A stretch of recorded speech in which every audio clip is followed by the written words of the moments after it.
Hello. Thank you for coming today to join us for this amazing talk we're about to have with Marie Johnston from Australia, who is the director of Yoga for Better Health and the founder of Global Yoga Therapy Day. And we're going to talk about both of those initiatives today. But before we get started, I just want to give a shout out to Give Back Yoga and thank them for helping us to co-produce and let you know that if you want to join us live on the podcast, you can come on the Zoom call and type in questions and answers. We would love to have you join me and any of our guests. And it's usually on a Thursday, but once in a while, like today, it's on a Monday. And so we'll try to put the links to be able to come and join us live in the show notes. Also, today, our podcast is sponsored by Optimal State Yoga Therapy School. And the thing that we'd like to tell you a little bit about is our September 9-day online module that's all around physical health assessment and therapeutic planning. So we're looking at necks and ankles and elbows and low back and hips and knees and fingers and toes. How do we assess them through the yoga therapy lens, using things like polyvagal theory and also, just regular range of motion, strength of different muscle groups, that type of thing. And keeping in mind that we're looking at the whole person and the nervous system, how is it that we can help people to function better? And it's a very different approach than, say, physical therapy or occupational therapy. So if you'd like more information on our physical health assessment and therapeutic planning September module, just come to www.amywheeler.com. Welcome to Marie, my friend. How are you? Great. How are you going, Amy? Thanks for having me here. Good. If you could come a little closer to the mic, that would be great. Yeah. So, Marie, I have been watching you as a global leader in the yoga therapy space for many, many years now. And today we're going to talk about a few of the really big initiatives that you are promoting and developing. And so I think my first question to you is, how did you get such big vision? I mean, you don't do things small. You go for it, girl. It's almost like you have no self-doubt. You just kind of like get some amazing vision and then you just start doing it and you don't look back. And I think so many people could benefit from hearing how it is that you do that. Well, firstly, thank you for saying that. I certainly don't always feel as confident as you make it sound. But yeah, look, I believe very much that my meditation practice guides me, right? And I get a lot of information when I meditate. Information comes to me and I just think, yep, okay, I'm going to do it. And when I come out of my meditation, I often go, oh, who are you to do that? But I have to quiet that voice and say, yeah, that's just, I've been given something that I think I should go with, so let's do that, and hush the inner critic, I guess, if you will. So, oh gosh, there were a lot of questions in that. The initial kind of vision of bringing yoga to more people, I guess, probably started shortly after I finished my first 500 hours of teacher training. So over the years, I've done over 1,000 hours, but in that first initial stint, which is a year-long course that I did, I came out of it. I went into it not planning to be a yoga teacher at all, just wanted to understand why yoga had shifted my own life so dramatically. And just being curious mind, wanted to understand the ins and outs of that. And so after I was halfway through the course, I thought, oh, wow, it would be negligent of me not to share this information. And so I guess thinking about impact, for me, like one of my drivers in life has always been about not being just a cog in the wheel, like making an impact with the time that I have here on this plane. So yeah, I think the vision came of like helping to get yoga into schools. And then when I'm not a person who, I mean, bless everyone who works in the children's space, that is not me. And so I was never going to work in schools, but it was like, how can you work at a level that's going to make some change there? And I guess an analytical mind, I stepped back and thought, well, you're not going to get into schools until the government sees the vision behind it and the reasoning behind it. And what supports that is research and maybe getting into healthcare. And again, I think because it aligned with that, I had suffered from depression for more than half of my adult life. And I had shifted out of that through yoga. And so it was really important to me that people understood that yoga is not just a physical practice. So I've ebbed and flowed in and out with asana, the physical practice of yoga, but my stalwart has been my breath practice and my meditation practice. That's where I started, and that's what I always go back to.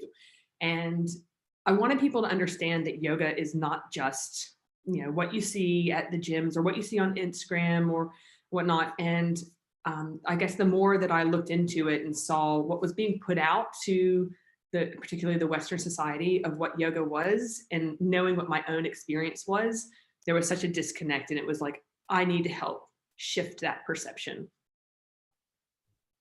So I'm going to take you all the way back to something you said that your meditation and breathwork practice helps you with. And that is, you get these visionary ideas and they're downloading to you in meditation. And then you come out into your regular state of mind and think, who am I to do something so great? And you then said, and I silence my inner critic, or I don't know. I always say I cuddle my inner critic. I call it my jackal, and I try to bring it closer to me and comfort it and soothe it and give it self-compassion. But how do you work with your inner critic that's telling you, who am I to do this? Yeah. Okay. Great question. I know some people just have like a drive, an entrepreneurial drive. And I know before yoga, when I was moving to Australia from the US, I'm originally from Atlanta, Georgia. I was moving here and I was like, oh, why doesn't Australia have any Mexican restaurants? I was like, I'll make a Mexican restaurant, right? And so like, I don't know. I get this idea and I'm like, well, why, if someone can do it, why can't I do it? Right. So it's like, yeah, let's just go. And I just throw myself into the research and all the planning and just execute. And, maybe part of that's your risk tolerance and whatnot. But for me, I just go, okay, yeah, I can hear the reasons not to do it, but if I'm feeling it in my heart and I am passionate about it, I'm going to run with it. And so kind of the same idea, like the initial platform of YogaMate offered is the parent company of Yoga for Better Health, which is with the brand I lead forward with now. YogaMate had a protocol creator, or the ability to create your practices and share them. That came to me in a meditation of, here I am. I was a new teacher. I was trying to share yoga with as many people as I could. And I thought, one, they're not going to get as much of an impact in their own lives if they're just joining me once a week. What can I do to support their home practice? So I conceived of this idea of being able to share the practice that we'd just gone through. So I created the technology behind that to do that. And then a couple of years on, I think, it was like I'd shifted fully into the therapeutic side of yoga and yoga therapy, and thought this field needs help helping educate the world about the difference between yoga and yoga therapy, because it's quite profound, the difference, and people don't understand, and it's a big hurdle to overcome. How can we make a change? And again, the idea came, well, what if we were all working collectively, collaboratively, and had that swell of energy behind it? That could make a difference, instead of all of these silos of people out there trying to do things. And so this idea for this, and it's funny because even at that point in time, I just came across my old calendar and I wrote Yoga for Better Health Day. and then I ended up changing it to be Global Yoga Therapy Day. And this is well before I'd conceived of calling my business Yoga for Better Health. But it was all about, okay, helping people see that yoga and health are interlinked and connected, and it just beyond the physical aspect of health. And so when I had that idea, okay, it's great to have the idea, but how do you actually execute? And for me, the first step was, let's just see if there is an audience, if there's an appetite for this idea. Now, I had been working in this space for a couple of years, so I had a decent sized newsletter list and a decent sized social media following. And so I thought, I'm going to create a landing page. I'm not going to do anything other than create a landing page. I'm just going to set the landing page up and see if there's interest in this concept. If I can see that people are clicking from my newsletter to the landing page or coming from social media to the landing page, that's step one. Okay, yes, that shows there's interest. Do they actually put their name down and say, I want to hear more, I want to be a part of this? That was step two. So I looked at those conversion markers and said, hey, you know what, there is interest. And if there's interest behind this, then I'm willing to help guide this idea out there. And so then I put in, a newsletter. I'm looking for volunteers. Who else who sees this vision and who wants to get behind it? And I mean, I was actually overwhelmed by how many people reached out to me. And in the end, I think we had 12 people on the volunteer team for Global Yoga Therapy Day in 2019. And then we took on all kinds of initiatives. And here we are today. And we're about to have our conference, a 3-day conference with 108 presenters.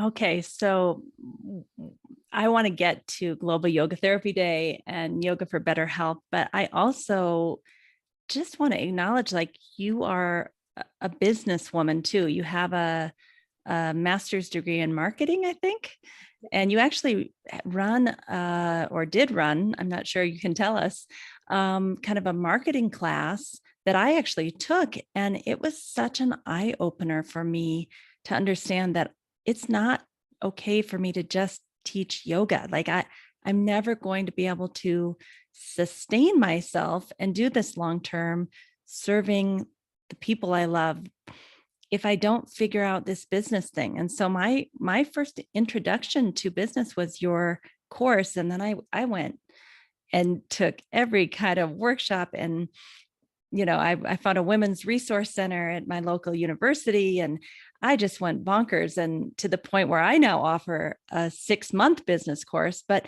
do you still run that, I don't know, 6 or 8 week business course? Because that was such a helpful thing for me to get started. Well, like, it's like giving me little chills to hear that. So that just reinforces to me, like, I noticed those kind of things. Like, that's a reminder that, like, I'm in the right space and I'm doing the right thing. It's interesting. Yes, I do still offer that. There's been a question mark whether I'd offer it next year live, just because the bandwidth and trying to do other things, and where is the impact and what do I want to do in the world. So it might become an evergreen kind of thing, but we're in the middle. It started, and I think with you, as I think maybe it was 4 or 6 weeks, as you said. It's now almost a year long. So there's a 4-week foundations level course, and then we continue on for another 10 months after that. So at the moment we're working on, last month was websites, and next month is newsletters, and how you go that, what are the 101s and best practices for those kind of things. But it's lovely to hear that spurred you forward. And the reason, my background has always been marketing. Before I developed Yoga for Better Health, it was marketing, and I was in the wine industry, which I loved. And then I, had my teacher training and went, oh, I'm so torn between, like, this industry I'm really passionate and love, and this other thing that I actually feel like will have more impact in the world, and it's probably where my energy should go. So and so then when I launched that protocol creator, I actually did a presentation at SITAR, which is a symposium of yoga therapy and research, as you know. And so many people came up to me after my presentation, were saying, that's the information we need. And it was so clear to me that people didn't really understand. A lot of people didn't understand the ins and outs of marketing. And obviously the field and individuals who are really passionate about it, like, just want to do the work. But we can't make the impact in the work that we do if we're not out there getting the word out about what it is that we offer. There are so many juicy details that I would love to go into, but that's not our topic of today. I'll have to have you back to talk business. So let's start with, you are the director for Yoga for Better Health. Tell us about this initiative and what your vision is, and what's been going on. Yeah, great. Well, so as I mentioned, it was originally called YogaMate, and about probably a year ago, maybe a year and a half now, I'll even step it back further. 2 years ago, when we launched the first Global Yoga Therapy Day, in conjunction with the education piece around that, my business created 2 apps. So at the time, one app was called Yoga Therapeutics Pro, and that was for professionals. And then we had Yoga for Better Health, which was a free app. And both of those apps share therapeutic poses and images and knowledge and connection to therapists. And so I used that name, Yoga for Better Health. And then we had the Global Yoga Therapy Day. And then I was so burned out. I didn't do much of anything in 2020. And then, of course, COVID and all of that. And then we did have the Global Yoga Therapy Summit last year, but that was my whole focus. Anyway, so I guess about this time last year or a little bit before, I just thought, I can't see. Okay, I'll go back to meditation. In a meditation, I saw the doors to Yoga Mate closing, right? And I thought, oh gosh, am I closing Yoga Mate? And I thought, okay, well, maybe that's what's coming for me. And then kind of like what unfurled from there was me setting that technology aside and that original website, which had been a bit of a thorn from a coding challenge perspective, and going, you know what, that's gonna be set over there, may or may not come back to recreating that protocol creator. But what I do have is this vision for, again, I did a yoga nidra with someone one night, and I came out of it going, this is what people need. People need these accessible breath and relaxation practice, particularly in the full height of the pandemic. And who needs this most? The healthcare workers. And so I just, again, it all just kind of connects in my head. And I went, you know what, I'm going to connect with Marlisa Sullivan, who is a friend and yoga researcher. And I knew that she was looking at doing a study with iRest. And so I reached out to her, and it kind of all just fell in place. And then at the same point in time, I reached out to someone who randomly was in a kind of bounce back from my newsletter list, seeing her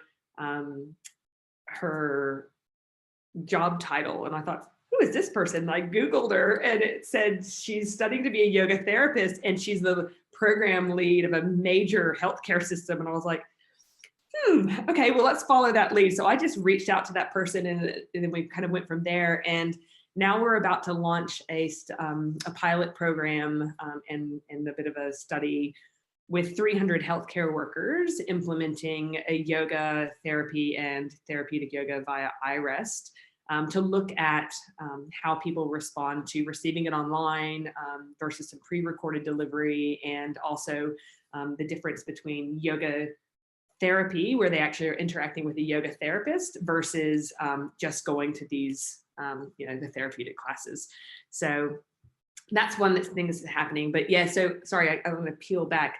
Why did I shift over to yoga for better health? I mean, aside from the fact that I had that idea and the doors were closing, I thought, you know what, I always had the challenge that, particularly in the US, people don't understand that here in Australia, mate means friend and helper. And so I yoga mate. And then I remember the first sitar, they were like, oh, is it a dating app or a dating platform? I was like, no, and that had not crossed my mind. And then I thought, here I am struggling with the fact that I'm sorry, but that's hilarious. I was like, okay, people are struggling with what yoga therapy is. Why add an additional barrier to understanding by giving them a brand name that creates confusion as well? So I thought, okay, what are we really about? Well, we've got an app now called Yoga for Better Health, and that's what we're really about. So let's grab hold of that, and so what we're doing is pushing out these yoga therapy programs into the healthcare space and for healthcare employees.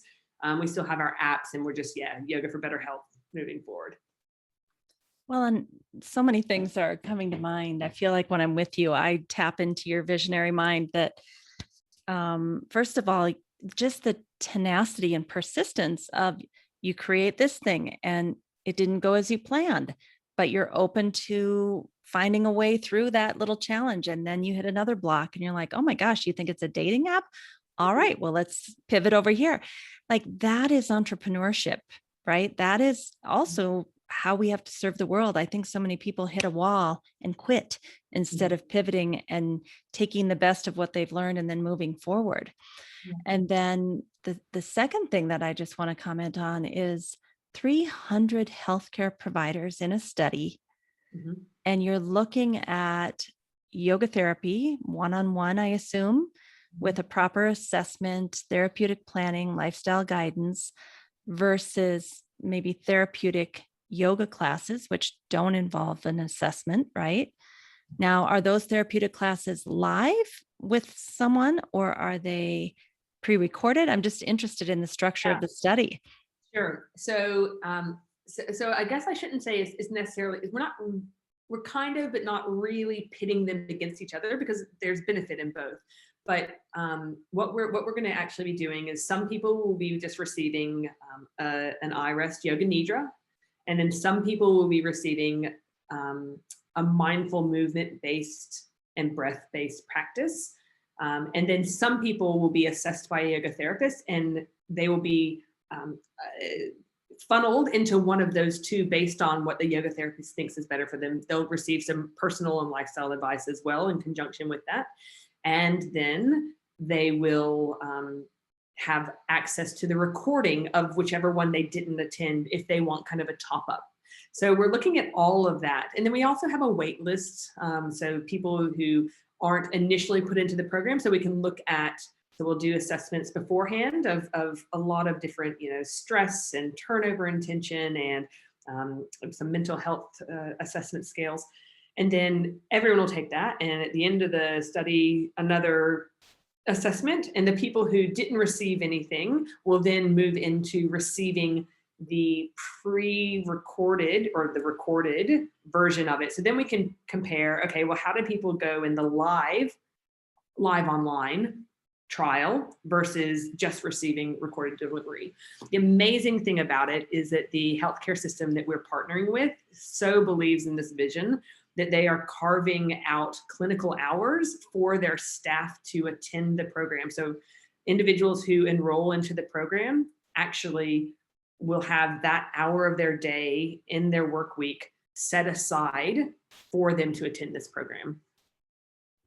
Which, that is where healthcare is headed, right? It used to be the three aims of healthcare, which was looking at like patient experience and are we saving money? And now there's like this fourth aim of healthcare, which is, are the healthcare providers themselves not feeling burnout? Are they feeling cared for, nourished, taken care of by our company? Because if the company isn't taking care of people, they're just going to move on, right? They're or just decide to Move to another profession, maybe even. yeah. So I think this is amazing. And then you're going to get all of this data back comparing, sounds like 4 different groups. Mhm. What is the goal with that data? Is it a publication? Is it to direct a future product or project? What are you thinking? Or am I getting too far ahead?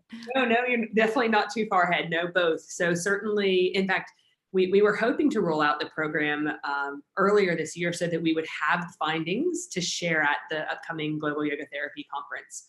And unfortunately, with a little bit of red tape, we've had a small delay, but that delay was because we want to be able to publish coming out of this. We want to be able to share what we're learning, and as well, it will definitely inform.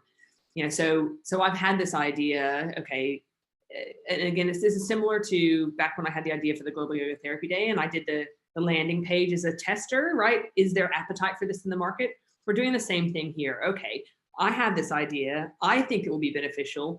Will the healthcare systems agree? Do they see the value for their employees? Is there a health economic impact that we can prove for their staff? And from that, this healthcare system, we've already talked about, okay, they're large enough that we can then roll it out into other, just even in that one hospital, they've got over 4,000 employees. We're only seeing 300 of them in this study. So, and sure, we could potentially roll it out with them, but hopefully we can also take that knowledge and then go to other healthcare systems and say, hey, we've run this study. We would like to offer this program for you. So it's a way for us to benchmark whether there's appetite and if that's somewhere we want to invest our energies moving into 2022 and beyond. I love that, because one of the big stumbling blocks for yoga therapy as an emerging field getting into healthcare, whether we like it or not, is we have to show employee or health providers satisfaction. We have to show that they're feeling better. and that this will save money.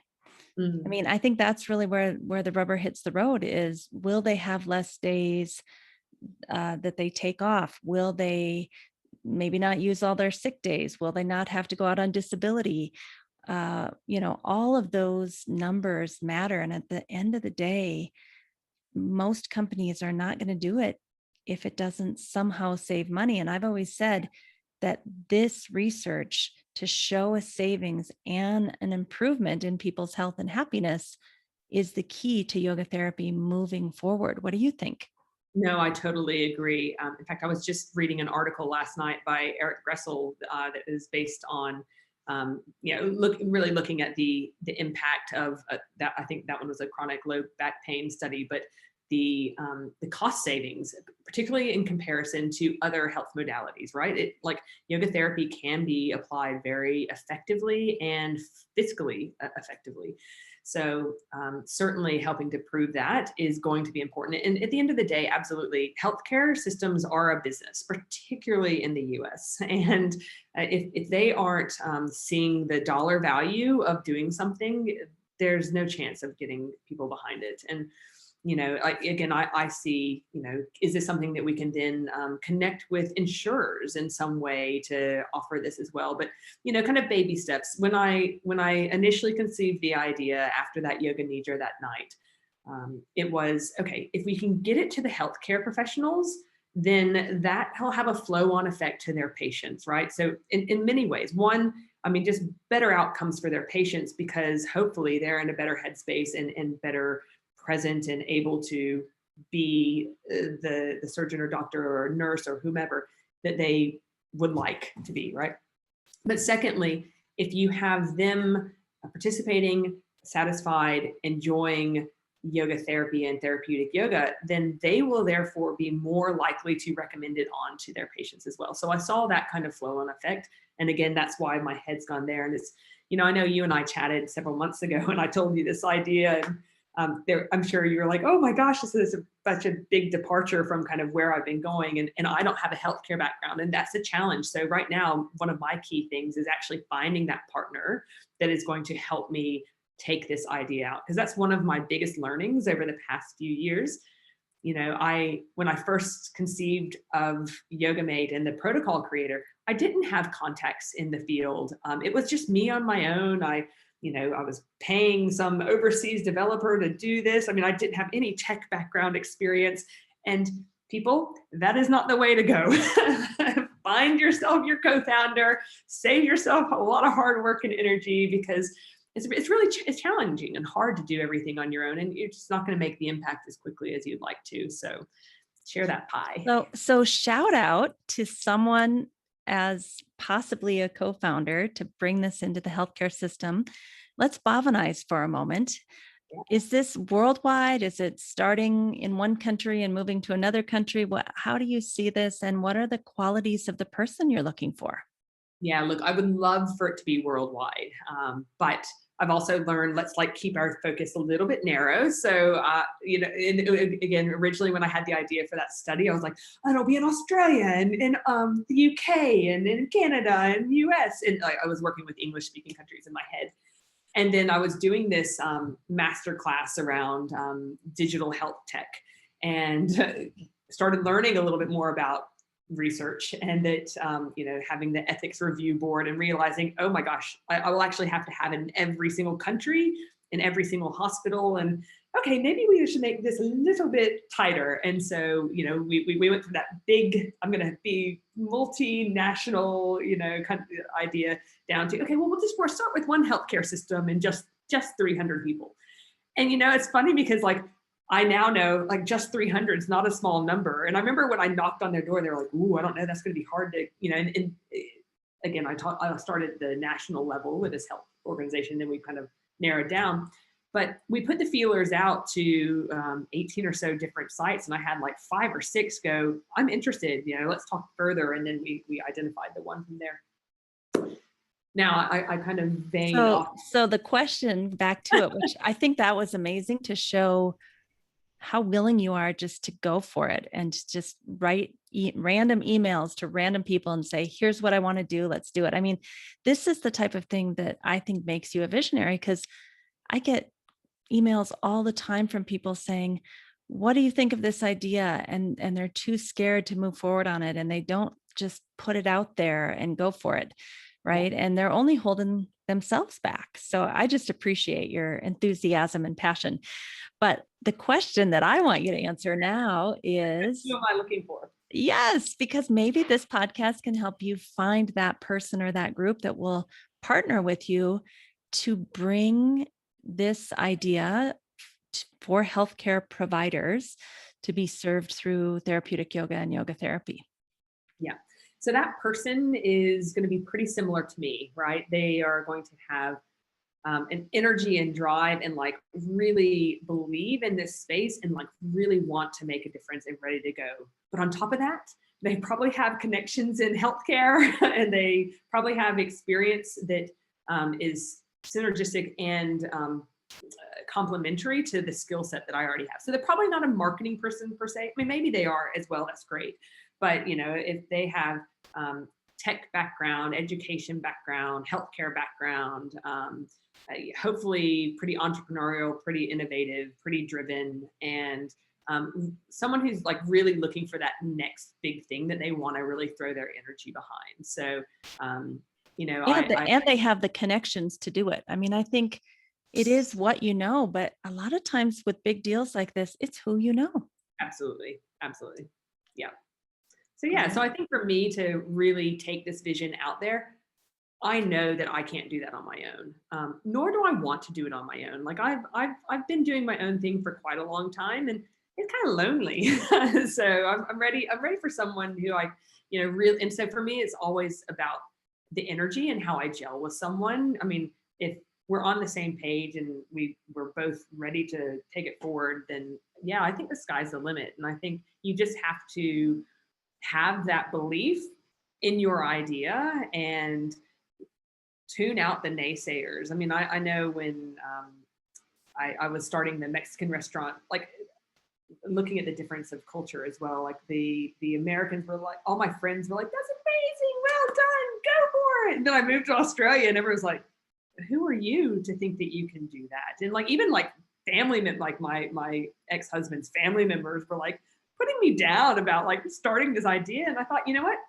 Stuff you, I'm going to do it anyway, because it's something I believe is, you know, I was a little bit ahead of the curve on Mexican thing. It's here everywhere now, but you know, but I think those experiences are part of your journey and make you stronger. And I think you just have to give things a go.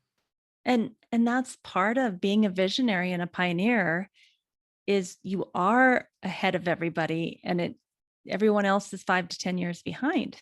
So that's why I think you are one of the perfect people to bring yoga therapy to the world, because you have this spirit of just going for it and tackling the obstacles, and you have a lot of energy and a lot of enthusiasm. So let's talk about Global Yoga Therapy Day. This year will be the 3rd year. Tell us what your vision around Global Yoga Therapy Day is. So as I mentioned in 2019, that original idea came of how can we create more energy behind this collectively to get the word out about the difference of yoga therapy, and also to create more work for yoga therapists. So in 2019, it was very much about, hey, you're a yoga therapist. I'm going to help lead the charge. I will do the PR. I will do the marketing around this. Like, but you are going to go out in your own community and you are going to educate some people about yoga therapy. And so like I gave them swipe text and files, and here's how to do it. And here's some social media things. And you know, people went out and they went to their local hospitals and they went to their community centers and they went to studios, and we had like 450 or so people go out into their communities around the world. It was like 36 countries involved. And I was like, yeah, that's amazing. But in addition to that, we released our app. We had like 8 weeks of educational information about different ways yoga can be used in healthcare and in personal healthcare.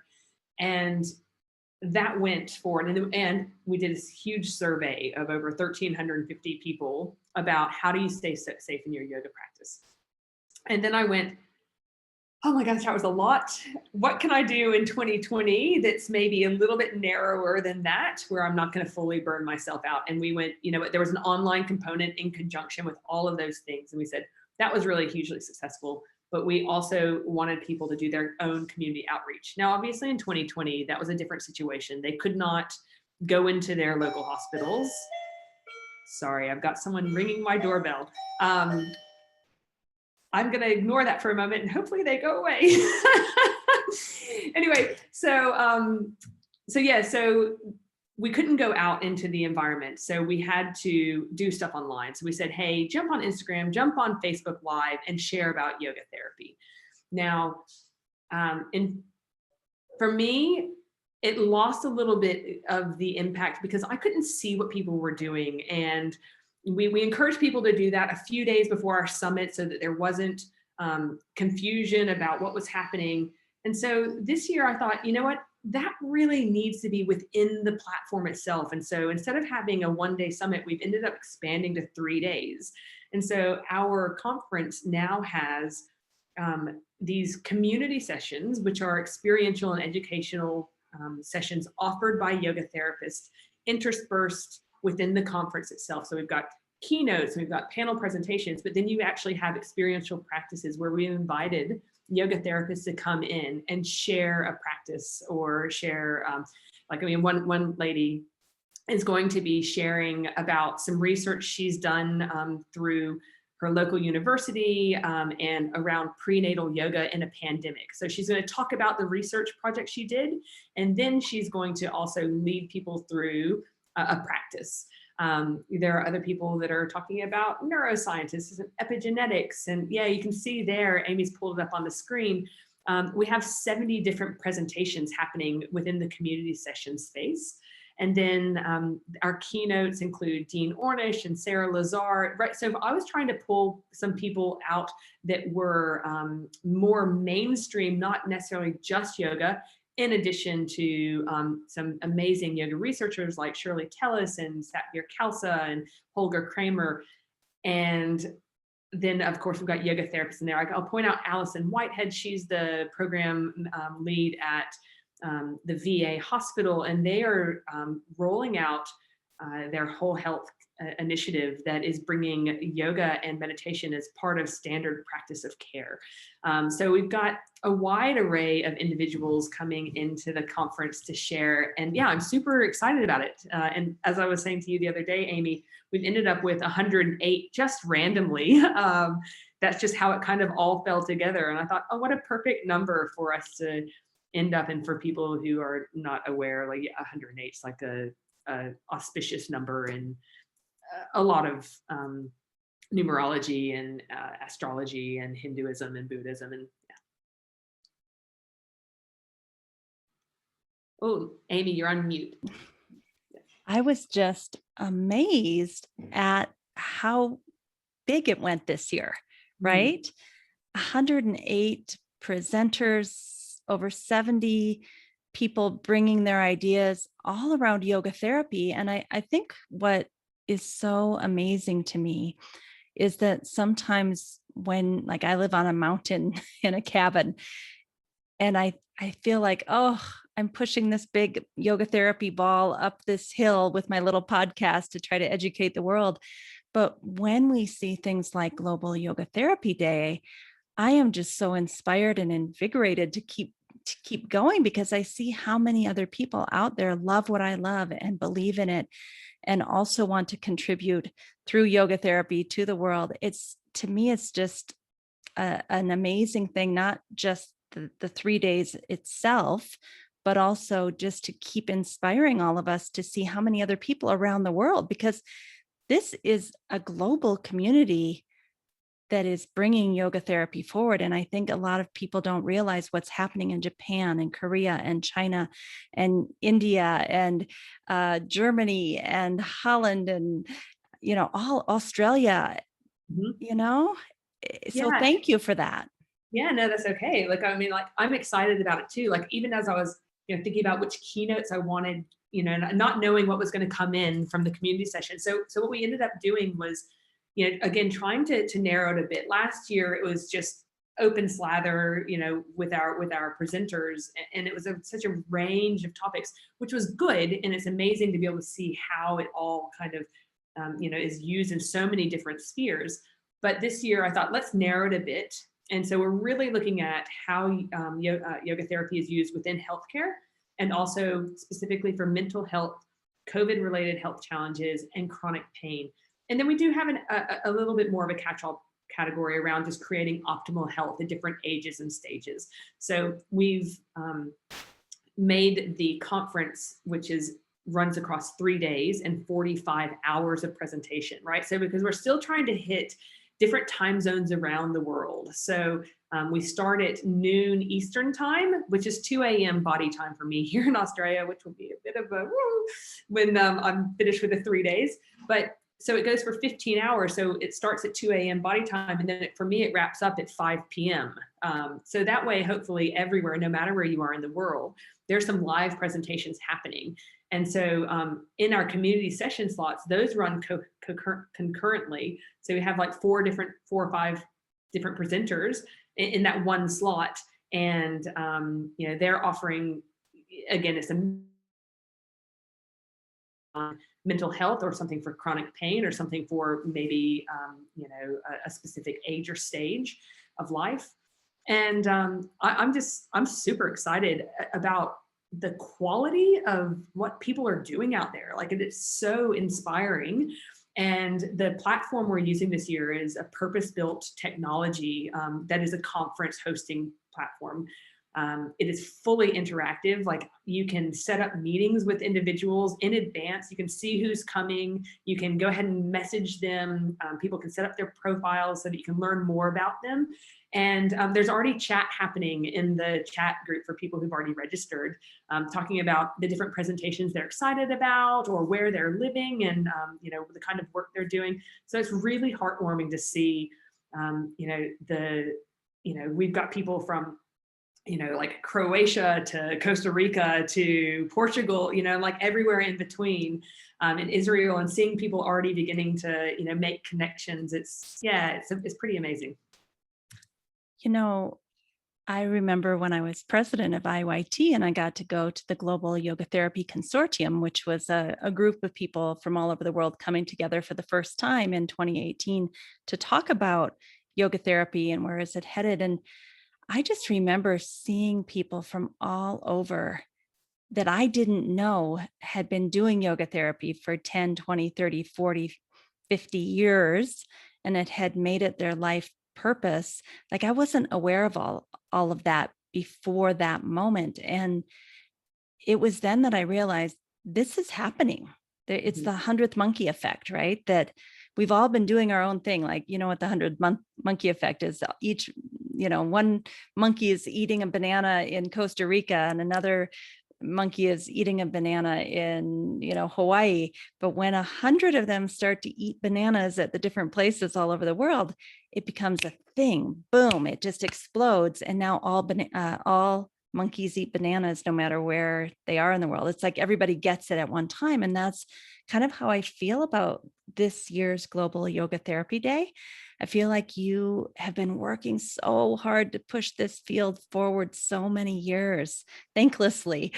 Some of us really appreciate you, but I don't know how many people know how much you've really done to help push it forward. And I feel like this year, it kind of feels like at Sitar, it happened too. There was this kind of explosion of, oh my gosh, wow, this is really happening. What do you think? Well, I hope so. Yeah, look, it certainly feels that way. There are partners across the world supporting the day and the event, and getting the information. And I keep calling it the day, right? I'm going to have to, it's globalyogotherapyday.com. It's like, well, it's no longer a day, right? Now it's a conference. So I'm like dropping it at Global Yoga Therapy Conference. But it feels like there's a bit of a groundswell. We just released our white paper, which was the key takeaways from that survey that we did in 2019. And it paints a really amazing picture about how to stay safe in your practice, and what yoga therapy is, and why you would want to work with yoga therapists if you have a health concern. And that's one of the things we're putting out right now, in the lead up to the conference. And this is just a small marketing tip for those of you that have an idea. You can't go because this year for the Global Yoga Therapy Conference, we're really wanting to target healthcare workers.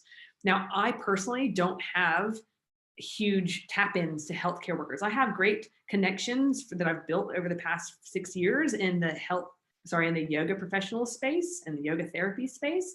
But I want to pull in healthcare workers to learn more about this modality and to experience it for themselves.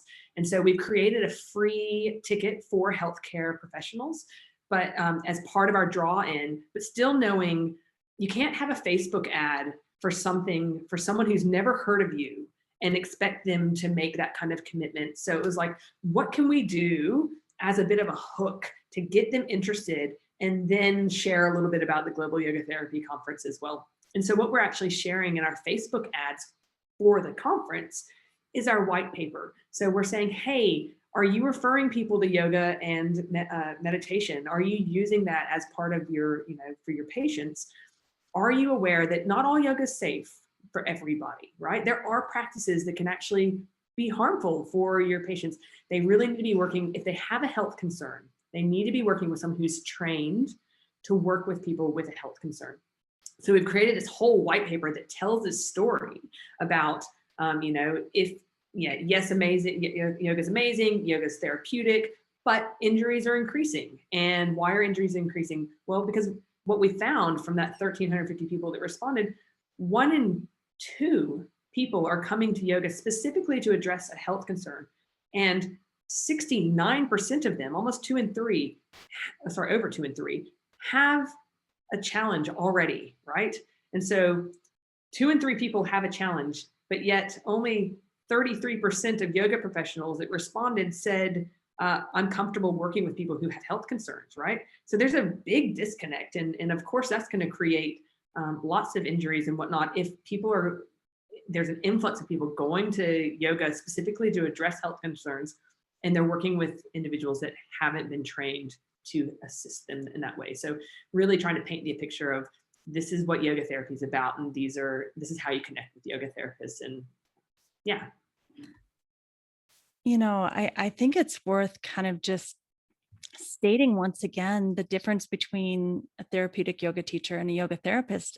Both are wonderful. Both offer such goodness to the world.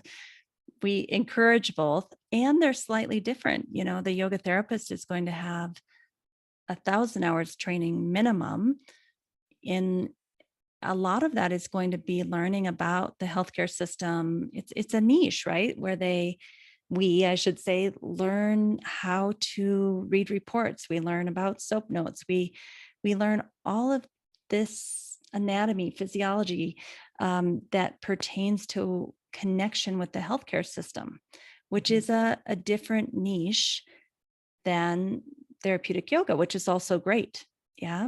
So I just think that those findings that you just listed about how many people are coming with health concerns, wanting yoga to help them, 69%, and yet so few yoga teachers feel comfortable working with people who have, say, high blood pressure or an at-risk pregnancy or autoimmune disease or asthma, right? And this is why I know just in the US alone, 36 million people that are doing yoga. This is how I know that yoga therapy is going to work.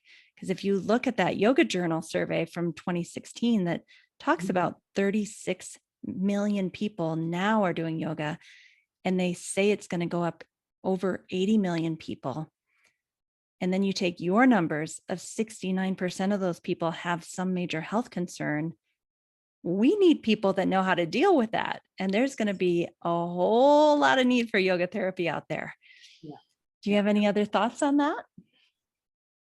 Yeah. Well, one of the conversations I was just having was, how do you ensure that people are, the field is so small, right? And how do we grow fast enough to support the people, right? And, I've had short conversations with Alyssa Wastrel, who's the IAYT's executive director, about like, do you create programs that like kind of upskill people in certain areas? Maybe it's not a full-fledged yoga therapy program, but how do you support people with chronic pain? Can you take people with their 200 or 500 hour and do a program that's just about training people around that?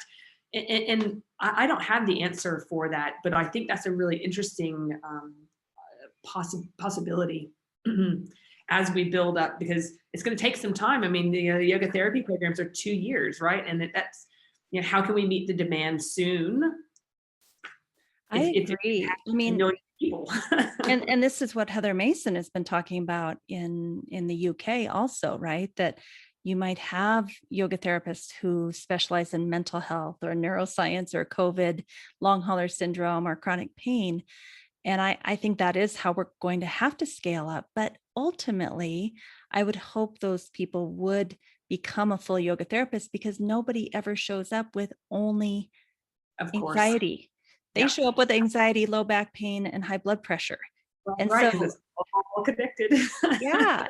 And wondering why their children won't talk to them or something, right? So I understand that we are going to be in such high demand that we will have to do these little specialty programs, and I support that. And I think ultimately all of those people will hopefully eventually become yoga therapists so they can work with the whole person. Because I've never had one person show up with just one siloed issue. I only have chronic pain. That's all I have. Right. So I think, anybody out there that's doubting that yoga therapy is going to be needed. I mean, we even look at people like Matt Taylor, who's doing a bunch of great research with a major healthcare company also, to show cost savings and to show satisfaction levels with patients, all the things that healthcare companies look at. He's said too that if it goes well, he's not going to be able to provide them with as many yoga therapists as they want. Yeah. Which is a good problem to have. It is a good problem to have, but it's also something that we need to be actively planning around, and I say we, the broader, I just go to the IOIT there, in my mind, but, Alyssa, that's your problem. they're not the only ones, that have to address this. So again, like going back to that idea, the consortium, which I've been involved with some, we do have to create, we have to work together. There has to be a collaborative effort to address that. And it's not just the IOIT, right? And, if maybe it's Yoga for Better Health and, the Minded Institute, which is Heather Mason, like maybe it's, like bringing lots of brains together to say, how are we going to tackle these problems, right? If we all see this vision of, more yoga therapists in healthcare, we can't all do it on our own. So I really think that's going to be a big part of the equation. I love that you are broadening it out to global, because, even the World Health Organization, the WHO, is just also coming out with guidelines for yoga therapists. Like, how do you get trained? So when you have somebody like the World Health Organization waking up and paying attention and saying, here's how a yoga therapist needs to be trained, that it's going. It's only a matter of time. And all the yoga therapists that are wondering, are there going to be jobs out there? Yes, there's going to be a lot of jobs out there. So, Anne-Marie, I would like you to tell us how we can be in touch with you, get on your newsletters, find you. You have so much goodness going on, and I want to support you to keep you nourished, because you're giving out so much to all of us. How can we be in touch with you and support you? Well, I think the first thing is to check out the Global Yoga Therapy Conference happening August 13th through 15th. That's 13th through 15th, US and UK. It is August 14th to 16th over here in Australia and Asia. But Amy's pulled it up and you can see there the URL, which is globalyogatherapyday.com. And my personal business, yogaforbetterhealth.com. You can download our free app, Yoga for Better Health. Sorry, and that web address is yogabetterhealth.com. It doesn't have a 4 in there. Yeah, and if you're looking for a tool that will help you to keep your students safer in their practice, our Yoga Therapeutics Pro app is being rebranded this week as Yoga for Better Health Pro. So that will be in the App Store moving forward as Yoga Better Health Pro. And I'm excited to say we're actually bringing audio in, Amy. I actually was connecting audio to bee breath because I've got Amy was one of our models. We have like a diverse array of models showing different variations of poses, not just the full expression of the pose. We've got some therapeutic use, some bolsters, some props, chair images, restorative practices. And yeah, we're bringing audio into it. So that's once I get through the Global Yoga Therapy Day, that's my next task is to start, reading, creating some meditation. So people who maybe want to share meditations, that's an option in the app now. And also, actually putting audio files to the practices so people can listen to what they're supposed to be doing as opposed to just reading the text. Which in my mind, I'm finding is so critical because people rush through their practice and they don't actually regulate their nervous system. So to have someone speaking and pacing it for you and counting off the breaths and keeping you there a little bit longer than maybe you thought you wanted to stay is such a great way to help people regulate their nervous system. Mm-hmm. Yeah. So plenty of exciting projects on hand. But yeah, also, if people want to download that white paper, maybe I can give you the link to that to share, Amy, because I think that can support yoga therapists in their outreach to healthcare professionals, but it also something they might want to share with clients as well. So yeah, what most people don't know is that white papers are really, really important to give to a doctor that you want to work with and say, hey, here's what yoga therapy can do. So once again, you're providing us with these tools to reach out and create yoga therapy pods all over the world. exactly. Well, Thank you thank you so much.